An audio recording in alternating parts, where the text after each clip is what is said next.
Friends, welcome to our channel.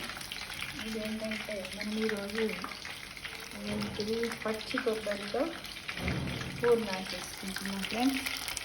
అయితే కావలసిన పదార్థాలు 1 కప్పు పచ్చి కొబ్బరి తురుము, 1 కప్పు బెల్లము, 2 ఇలాచీలు, కొన్ని డ్రై ఫ్రూట్స్ ఏవైనా ఇష్టంగా వేసుకోవచ్చు ఫ్రెండ్స్.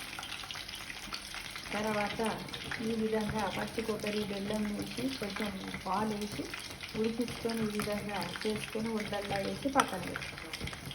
ఆ తర్వాత మనకు దోశలకు వేసేటట్టుగా కాకుండా 1:1 అంటే 1 మినప్పప్పు, 1 బియ్యం, బ్రౌన్ రైస్ అయినా సరే మామూలు రైస్ అయినా సరే ఇలా వేసి ఇలా దోశల పిండిగా రుబ్బుకోవాలి. రుబ్బుకొని పక్కన పెట్టేసుకొని ఆ తర్వాత మనం ఏం చేయాలంటే వీటిని ముద్దలను ఇందులో వేసినట్టయితే స్టవ్ పైన ఒక పాన్ పెట్టేసి దాంట్లో సగం వరకు నూనె వేసి ఇవి మునిగేటట్టుగా ఈ విధంగా మనము వీటిని ఈ పిండిలో కలిపి ఇలా పూర్ణాలు వేసుకోవాలి. వేసుకుంటే ఆ పూర్ణాలు ఇలా తయారవుతాయి. ఇలా బ్రౌన్ రైస్ వచ్చేంత వరకు మనం వేయించుకోవాలి. నేను ముందే మీకు ఒకటి చేసి పెడుతున్నాను అన్నమాట. ఇలా బ్రౌన్ కలర్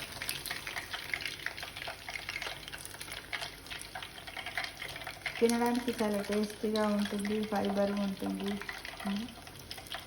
చాలా బాగుంటుంది. షుగర్ ఉన్న వాళ్ళు కూడా తినచ్చు ఫ్రెండ్స్.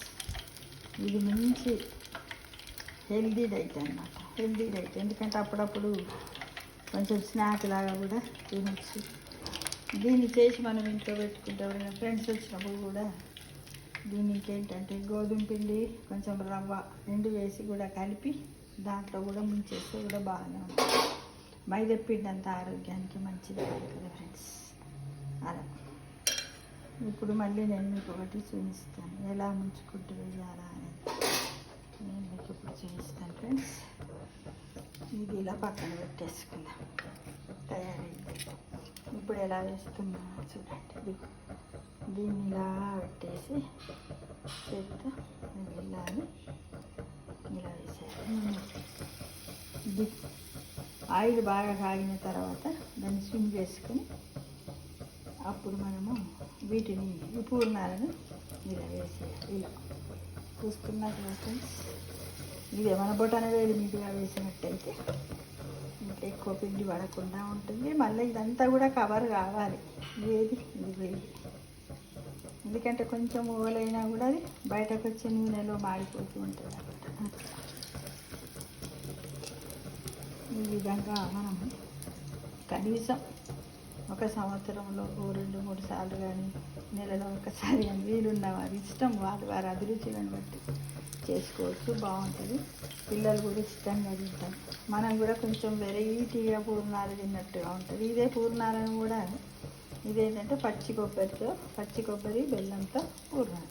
అయితే మనం మామూలుగా శనగపప్పుతో ఉగాది పండగప్పుడు అంటే తెలుగు సంవత్సరాలప్పుడు కూడా చేస్తూ ఉంటాము. ఇంకా వరలక్ష్మి వ్రతం అప్పుడు కూడా అమ్మవారికి ఇష్టమని కూడా పూర్ణాలు చేస్తాము, నైవేద్యంగా పెడుతూ ఉంటాము.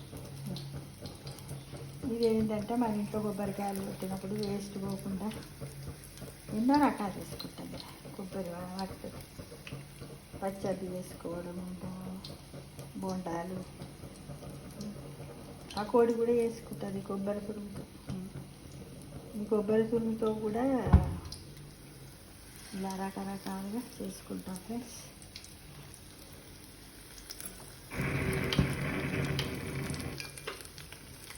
ఈ విధంగా ఆయిల్ అయితే స్లోగా కావాలి. ఆయిల్ ఎక్కువ వేడైతే ఏమైతే తొందరగా మాడిపోతుంది. అంటే మనం మిగతా వేసే వరకు కూడా టైం ఉండాలి కదా. ఇలా వేసేసుకున్నట్టయితే బాగుంటుంది. ఇది మంచి ఫుడ్, ఫైబర్ ఉంటుంది, బెల్లం ఉంటుంది కాబట్టి ఐరన్ ఇవన్నీ వస్తున్నాయి ఫ్రెండ్స్. కాబట్టి ప్రతి ఒక్కరు కూడా చేయండి. గుడ్ ఫుడ్ లోపల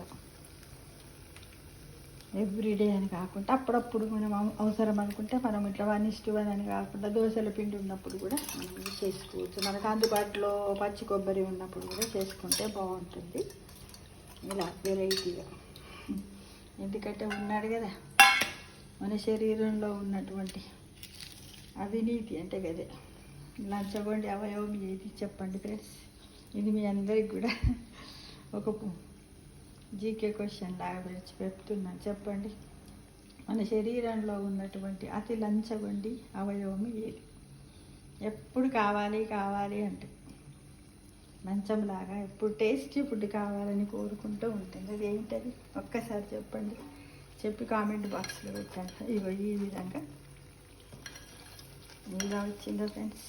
దీన్ని ఇలా వేసేసుకోండి, ఒకటొకటి ఈ విధంగా వేసి స్లో ఫ్లేమ్ మీద దీన్ని మనము ఫ్రై చేసుకోవాలి. మీకు ఎక్కువ బ్రౌన్ కలర్ రావాలనుకుంటే ఎక్కువ, తక్కువ అనుకుంటే తక్కువ చేసుకున్నట్టయితే దాదాపుగా ఒక 2 days నిలువకుంటాయి. తినేప్పుడు ఓవెన్ ఉంటే ఓవెన్లో పెట్టుకొని కూడా వేడి కావాలి తినాలనుకుంటే తినచ్చు. చాలా టేస్టీ ఫుడ్, ప్రతి ఒక్కరు కూడా ప్రయత్నించాలని పేరుని కోరుకుంటున్నాం ఫ్రెండ్స్. ఏదో ఒక క్రియేటివిటీ చేస్తూ ఉండాలి అంటారు కదా, వంటిల్లే వైద్యశాల అనే దానికి మనము నిదర్శనంగా నిలవాలి. నేను చెప్పినటువంటి జీకే క్వశ్చన్కి చెప్పండి, మన శరీర అవయవాలలో లంచగొండి అవయవం ఇది. ఇదనమాట. ఇట్లా చూసారా ఫ్రెండ్స్, ఈ పిండి అలా వేసాం, తర్వాత ఇలా వేసాం, తర్వాత ఇలా చేసాం. మీరందరూ కూడా టేస్ట్ చూసి చెప్పండి ఫ్రెండ్స్, బాగున్నాయా అంటే ఒక లైక్ చేయండి, షేర్ చేయండి, తినడానికి ప్రయత్నించండి, చేయడానికి ట్రై చేయండి. ఓకేనా ఫ్రెండ్స్? ఎప్పుడు కూడా కొంచెం వెరైటీగా ఉండాలి కదా, లైఫ్ కూడా వెరైటీగా ఉండాలి. ఎందుకంటే మన మనసు మన బుద్ధి ఎప్పుడు మనం వెరైటీగా ఉందా అని అడుగుతుంది కదా. ఆ విధంగా మనం ఫుడ్లో కూడా మనం వెరైటీగా తీసుకున్నట్టయితే మనకి హ్యాపీ హార్మోన్స్ చాలా డెవలప్ అయిపోతే మన లైఫ్ స్పాన్ కూడా పెరుగుతుంది. తప్పకుండా ప్రయత్నిస్తారని మీ అందరిని నేను ఆశిస్తున్నాను. తిని చూసి చెప్పండి ఫ్రెండ్స్, తిని చూసి ఎలా ఉన్నాయో కామెంట్ బాక్స్లో పెట్టండి. ఓకేనా? Thank you for watching.